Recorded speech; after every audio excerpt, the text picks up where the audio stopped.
أعوذ بالله من الشيطان الرجيم. بسم الله الرحمن الرحيم. ولو أن لكل نفس ظلمت ما في الأرض لافتدت به وأسروا الندامة لما رأوا العذاب وقضي بينهم بالقسط وهم لا يظلمون.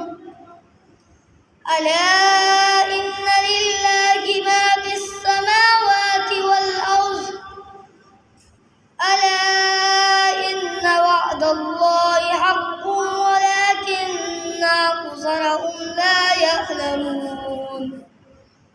هو يحيي ويميت وإليه ترجعون. يا أيها الناس قد جاءتكم موعظة من ربكم وشفاء لما في الصدور وهدى ورحمة للمؤمنين. صدق الله.